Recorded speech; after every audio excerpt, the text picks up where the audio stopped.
Bonjour à vous tous. J'avais envie de vous rappeler que le milieu hospitalier et le milieu médical est à votre service et non le contraire. Le milieu pharmaceutique, la pharmacopée et tout ce qui s'ensuit, le gouvernement, le système éducatif, tous ces systèmes devraient être à votre service. Mais aujourd'hui, je vais parler surtout du système médical.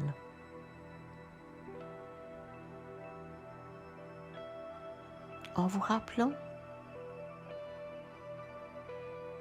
que pour la plupart d'entre vous,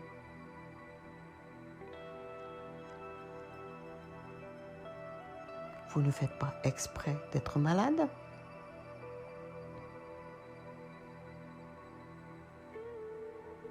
Vous n'avez pas de mauvaises intentions face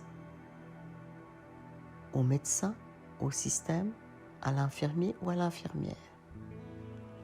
Et que chacun de ces êtres, a priori, sont des êtres au service.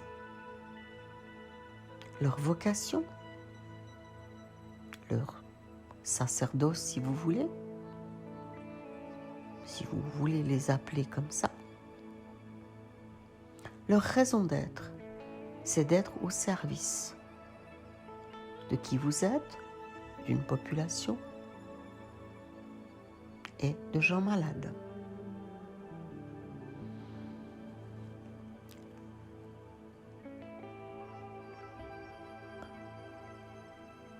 Ça ne veut pas dire, bien entendu, que vous pouvez les maltraiter. Au moment où vous prenez conscience que le médecin, l'infirmier, l'infirmière, l'instituteur, l'assistant social est à votre service, que vous le payez pour un service rendu, vous prenez conscience de qui est en charge de votre vie, c'est-à-dire vous. Et loin de moi de vous dire d'exiger telle et telle chose. Mais quand le système, le médecin, l'infirmier, l'instituteur, l'assistant ou l'assistante sociale commence à vouloir s'immiscer dans votre vie et vous dire ce que vous avez à faire, je vous recommande de prendre un grand pas en arrière, une grande respire, de le regarder dans les yeux, de la regarder dans les yeux, il ou elle, et avec gentillesse, mais fermeté,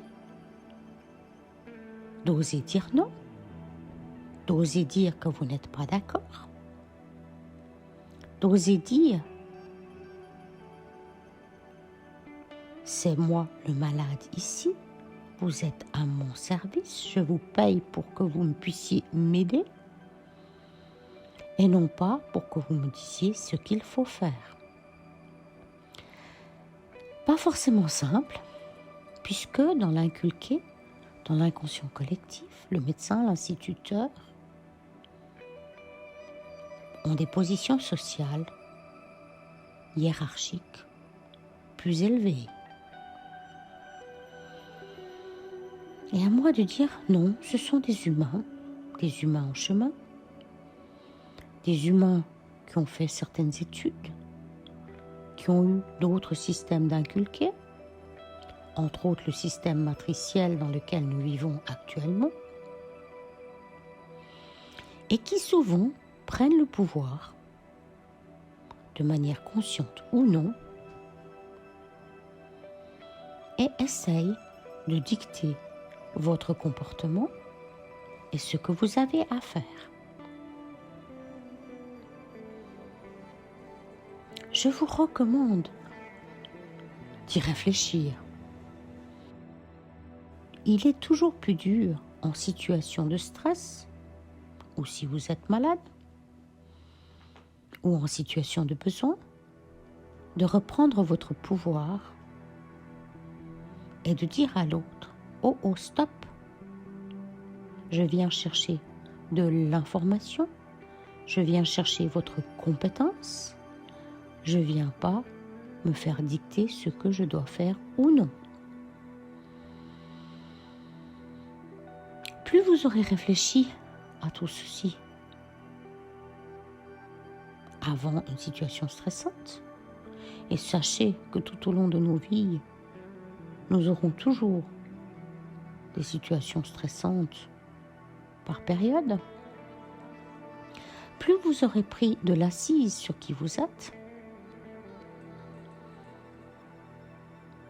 plus vous aurez appris à être en adéquation avec qui vous êtes et avec votre colonne interne, plus il sera facile de dire aux professionnels de la santé, à l'instituteur ou autre, je ne suis pas d'accord avec vous, monsieur, madame. Non, ça n'est pas comme ça que je le souhaite, ça n'est pas comme ça que je le sens. Je vais réfléchir et, le cas échéant, je vais aller chercher un autre avis. Et vous aurez peut-être besoin de 5 avis différents pour pouvoir vous faire une idée. Et ensuite, je vous rappelle, allez chercher l'information à l'intérieur de vous. Alors, en situation de stress, c'est toujours plus difficile, d'où l'importance de l'avoir fait avant. L'anticipation n'est jamais une mauvaise chose.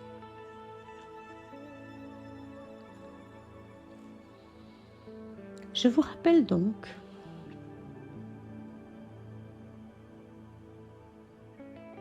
que quand un médecin vous dit «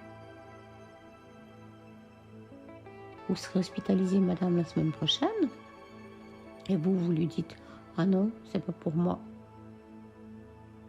peut-être qu'il va se fâcher, il va vous culpabiliser, il va vous dire toutes sortes d'insanités. Ou s'il est plus éclairé, vous dire « Ok, madame, on verra ça, on verra en cours de route, etc. On en rediscute. » Mais si un matin, on vous appelle en disant « Madame, on vous a réservé votre lit à l'hôpital » et vous dites « Mais j'ai dit, moi je venais pas », je vous rappelle que vous êtes à mon service et pas le contraire. Et vous pouvez dire ceci avec beaucoup de gentillesse, beaucoup de mansuétude, mais beaucoup de fermeté. C'est vous qui dirigez votre vie, quelles qu'en soient les conséquences. Bien entendu, cette situation ne s'applique pas à la situation d'urgence. Et je vous recommande fortement d'effectuer vos directives anticipées, que vous trouvez sur toutes sortes de sites, de définir ce qui est juste et faux pour vous,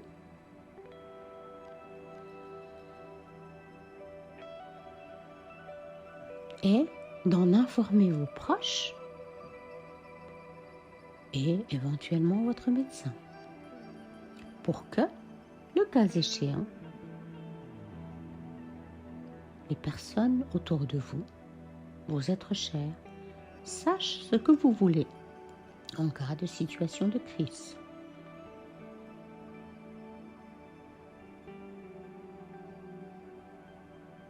Bonne réflexion et à bientôt pour une prochaine vidéo.